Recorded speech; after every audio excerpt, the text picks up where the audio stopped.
नाशिक आणि रायगडच्या पालकमंत्री पदाचा तिढा अजूनही कायम आहे। या पार्श्वभूमीवर उपमुख्यमंत्री एकनाथ शिंदे, अजित पवार, मुख्यमंत्री देवेंद्र फडणवीसांची भेट घेण्याची शक्यता आहे। नाशिकच्या पालकमंत्री पदासाठी अजित पवारांची राष्ट्रवादी तर रायगडच्या पालकमंत्री पदासाठी आमदार भरत गोगावले आग्रही आहेत। तर गिरीश महाजनांना नाशिकचं पालकमंत्री पद तर अदिती तटकरेंना रायगडचं पालकमंत्री पद दिलं गेलंय।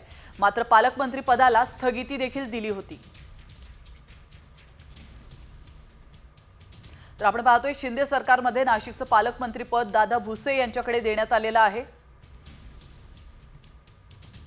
तर नाशिक जिल्ह्यात भाजपचे 5 आमदार आहेत।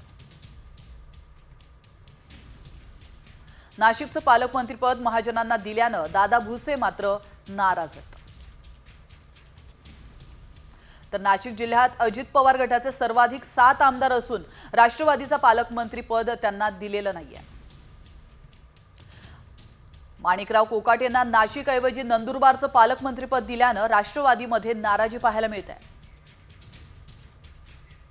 तर आता पाहतोय रायगडबद्दल। रायगडच्या पालकमंत्रीपदावर शिंदे सेनेनं मोठा दावा केला होता। तर शिंदे सेनेच्या भरत गोगावलेंना रायगडचं पालकमंत्रीपद हवं होतं। रायगड जिल्ह्यात शिंदे सेनेचे 3 आणि भाजपचे 3 आमदार आहेत। तर अजित पवार गटाचा एकच आमदार तरीही पालकमंत्रीपद अदिती तटकरे यांच्याकडे देण्यात आलं। पालकमंत्रीपद न मिळाल्यानं गोगावले समर्थकांकडून रास्ता रोको करण्यात येतोय।